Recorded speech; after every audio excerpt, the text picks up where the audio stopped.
ലോക്സഭയിൽ അവതരിപ്പിച്ച വഖഫ് നിയമ ഭേദഗതി ബിൽ സംയുക്ത പാർലമെന്ററി സമിതിക്ക് വിട്ടു. പ്രതിപക്ഷത്തിന്റെ കടുത്ത എതിർപ്പിന് പിന്നാലെയാണ് തീരുമാനം. പലയിടത്തും വഖഫിന്റെ പേരിൽ ഭൂമാഫിയ പ്രവർത്തിക്കുകയാണെന്ന് ന്യൂനപക്ഷ മന്ത്രി കിരൺ റിജിജു ആരോപിച്ചു. വഖഫ് ബിൽ രാജ്യത്തെ ഭിന്നിപ്പിക്കാനുള്ള ബില്ലാണെന്നായിരുന്നു ലോക്സഭയിൽ കെ.സി. വേണുഗോപാലിന്റെ വിമർശനം. വിവാദ നിർദ്ദേശങ്ങൾ അടങ്ങിയ വഖഫ് നിയമ ഭേദഗതി ബിൽ ലോക്സഭയിലെത്തിയപ്പോൾ വിശദമായ ചർച്ചയാണ് നടന്നത്. വഖഫ് ബോർഡുകളിൽ 2 മുസ്ലിം ഇതര വിഭാഗക്കാരെ ഉൾപ്പെടുത്തണമെന്ന നിർദ്ദേശം അംഗീകരിക്കാനാകില്ലെന്ന് ചർച്ചയിൽ പങ്കെടുത്ത കെ.സി. വേണുഗോപാൽ അയോധ്യയിലും ഗുരുവായൂരടക്കമുള്ള ക്ഷേത്രങ്ങളിലെ ഭരണസമിതികളിലും അഹിന്ദുക്കളെ ഉൾപ്പെടുത്താനാകുമോ എന്നായിരുന്നു ചോദ്യം.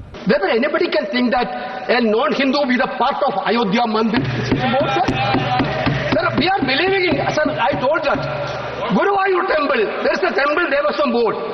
Anybody can believe that temple Devaswam board can have non-Hindu? Your fundamental idea is to create conflict and create the anger between the communities and make violence everywhere. This provision, anybody, non-Muslims also be part of Waqf Council, is correctly an attack on the faith and freedom of religion. കോടതിയിലെത്തിയാൽ bill നിലനിൽക്കില്ലെന്ന് N.K. Premachandran MP.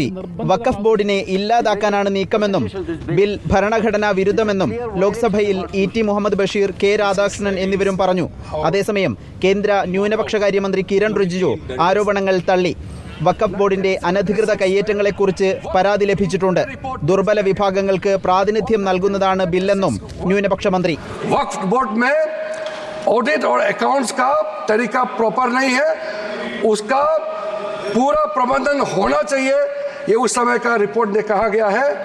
और आखिरी में it recommended the reforms in the category of वक्फ अल औलाद, बच्चों के लिए जो हम वक्फ देते हैं उसको सुधार लाना चाहिए.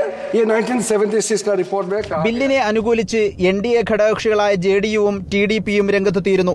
ചർച്ചയ്ക്ക് പിന്നാലെ ബിൽ സംയുക്ത പാർലമെന്ററി സമിതിക്ക് വിടാൻ തീരുമാനിച്ചു. ഉടൻ തന്നെ സ്പീക്കർ പാർലമെന്ററി സമിതി രൂപീകരിക്കും. റിപ്പോർട്ടർ, ദില്ലി.